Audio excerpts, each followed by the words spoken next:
This episode of Another Great Day is brought to you by Scotland Yard.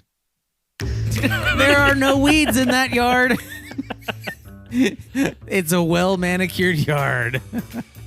Oh, it's Wednesday, April 3rd, 2024. Hello. I'm Aaron, and this is my Scottish policeman co-host, Chris. I'm not even sure Scotland Yard is in Scotland. I don't know where it is. They always reference it in British crime stuff. They're like, go to Scotland Yard. Sherlock was in it. I think it's just 101 Dalmatians. The main British police, I don't even know about it. The main British police force area in London. All I know is it's over there. Across the ocean. Across the pond.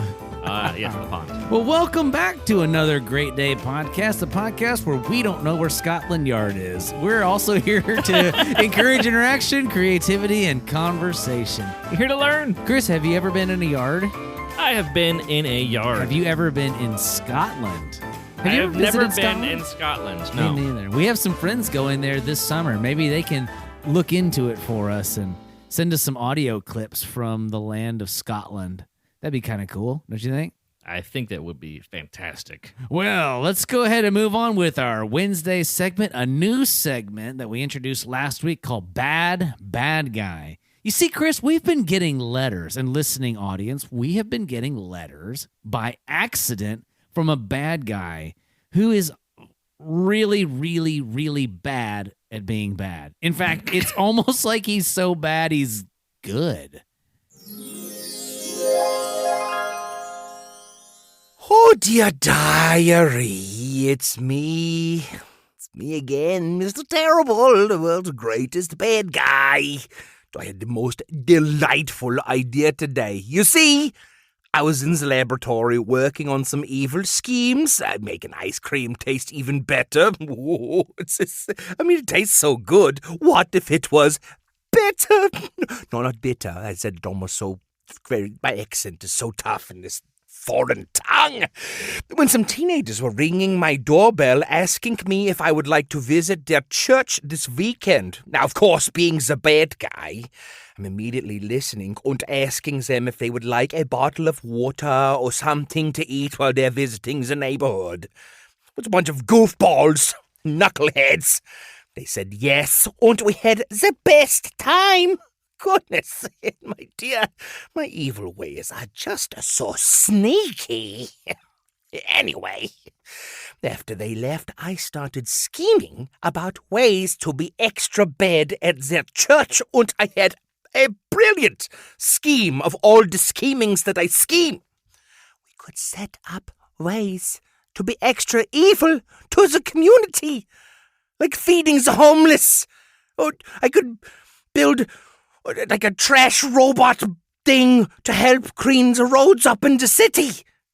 Like he walks around and picks up bottles and trash and on Big Mac boxes and on the quarter pounder wrappers.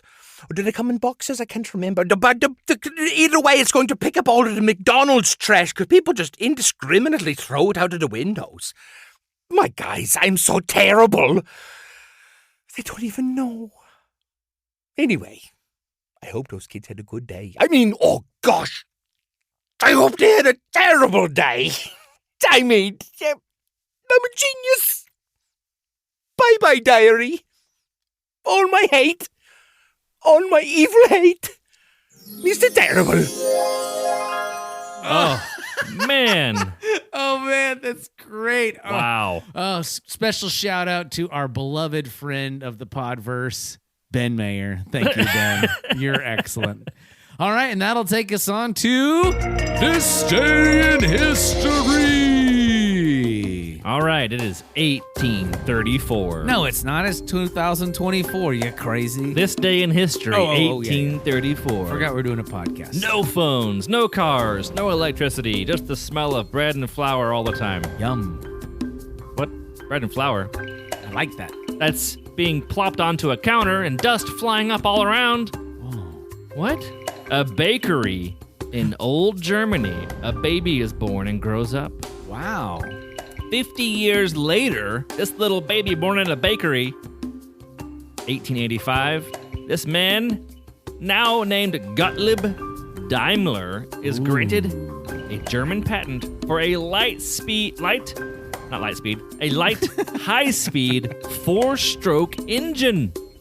In 1885, he uses 7 months later to create the world's first motorcycle. So Dad's making bread. Sonny Boy is making motors. Making motorcycles. He spent Nice. from bread to engines. The Daimler Reitwagen, a German engineer, industrial designer, and industrialist, born in Schorndorf, the Kingdom of Württemberg, and in what is now Germany. Cool. He was a pioneer of the internal combustion engine and automobile development. Wow. So there you go. And they eventually bought Chrysler, became Daimler Chrysler. If you've ever driven a Mercedes, that's Daimler. Yep. If you've And it ever was- driven a Chrysler Sebring. Or any Dodge vehicle. Oh, that's right. They own Dodge now. And Fiat now owns them. Wow.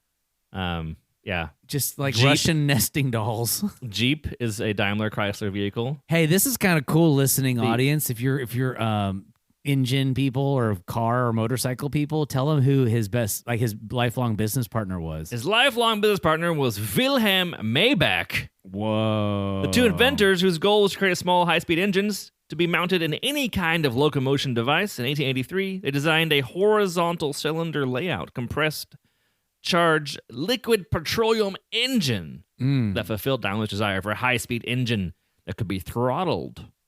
That's So interesting. I wonder if cool. before that it could not be throttled. They were like, "Oh yeah, we have gas, petrol, putting into these like metal holes and burning, but they didn't have a way to control how much, how fast, how hot, how much power.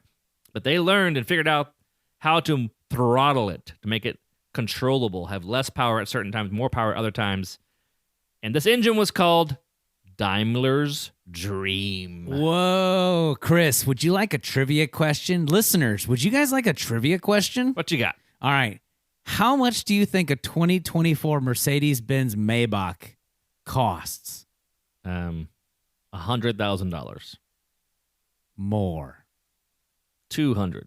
Very close. $198,300. 200,000. But there is another upgraded version that is $234,000 for a Maybach. for a vehicle that car. will eventually break down that you have to fix. It's true. That's crazy. I wouldn't even pay that much for, I don't know, a new pair of Carrots. shoes. Carrots. Or carrots. All right, and that'll wax the whole of this day in history.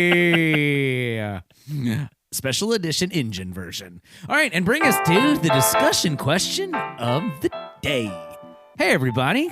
Welcome to the discussion question segment. We're so glad you're here. Please get some snacks and hors d'oeuvres and maybe a sip of water from the water fountain. Here we go. Chris, if you could give your mom a car, or your dad, what car would it be and why? I was trying to think of the most ridiculous car to give my mom. The Oscar Mayer Wiener Mobile. The huge hot dog truck? Yep. Oh, dear. I think that's the most ridiculous thing you could possibly give your parent. So there is a weird new little Kickstarter electric vehicle that seems very interesting. It's modular. It's a van that looks like a pill. What? It's like Like this- a Dr. Mario pill? yeah, Weird. or like a medicine. Like it's like a big circular kind of. So it's a tiny Oscar Mayer hot dog It car? is. And but you can change the back of it. You can turn the front two seats, sit there, and you can drive normally. You can put 3 rows in or 2 rows in the back, so it'll be a 3-row vehicle. What? Or in your garage, you can have a spare backside to your car and put a big empty van back on it. This is strange. Isn't that fun? It's like a Lego car. Like a in Lego, but real life. Yes. So this is a thing. People are. It's Kickstarter, so it's not for sale, whatever. But It would be fun to me, and there's a pickup bed back. Oh. You can also put on as Dude, an attachment. This is totally right up your alley. I love it. This is so totally modular. right up your alley. You can change it around. Oh. Maybe it's for me, not my mom. It's 100%. You're going to give it to your mom, and then your mom's going to be like, this is hideous. Chris, you can have this. So you got it. That's amazing. Awesome. Well, if you want to let us know what you'd get for your mom or your dad, let us know in the Spotify question below. I was also thinking give my mom a Hummer or something like that. Like a gigantic, ridiculous.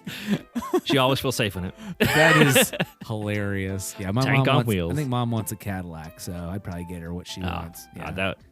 That makes more sense. Maybe I'll get her that Maybach we were just talking about Oh. for a meager $300,000. Oh, don't do that. Repairs.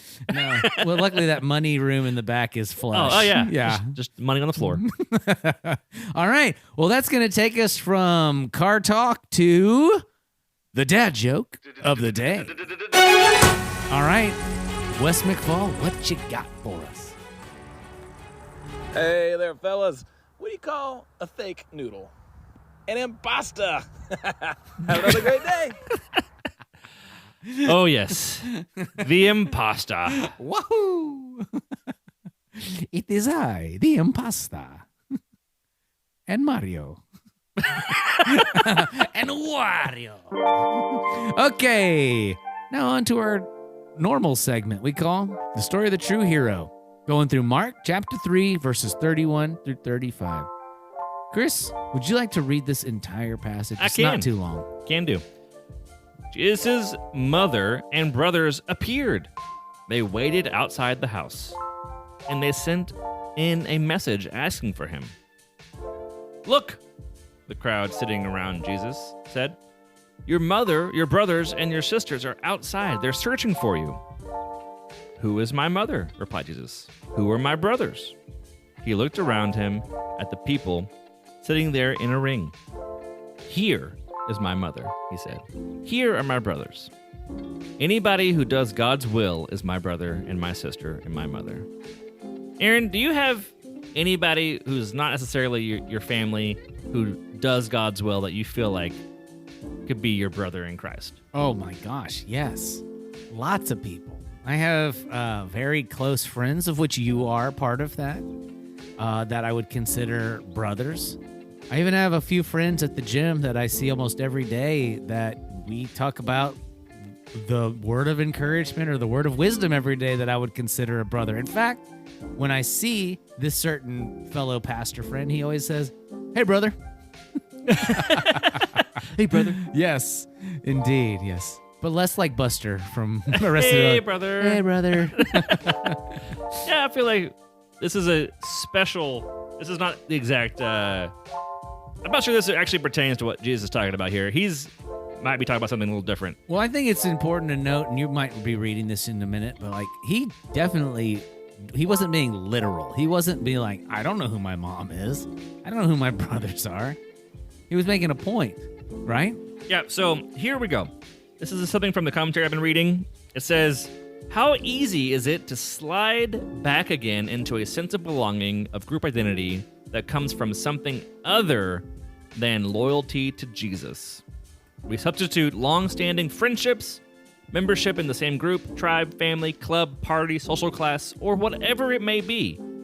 But the call to be around Jesus, to listen to him, even if those outside think it's crazy, the call to be around him is what matters. The church in every generation and every place needs to remember this and act on it. So we can find family in Christ. I love that. Not just with God, but with other people who are also with God. Like-minded individuals. Yeah. That is awesome. Very good. Good word there, Chris. And as always, the word of the Lord never returns void. So let's keep flinging that seed and hit the music and call it a day, Chris. Woo! Our mission here on Another Great Day podcast is to encourage interaction, creativity, and conversation. We thank you for listening and liking it. If you want to do that liking with a physical action, you can hit the rating and reviewing stuff and or sharing it with people you know. Or buy us a Mercedes Maybach. Or sign Chris up for that Kickstarter. That silly little electric car. That Lego car he wants. And help us beat the internet, obviously. Most importantly, we hope that you make it Another great day. We'll see you tomorrow.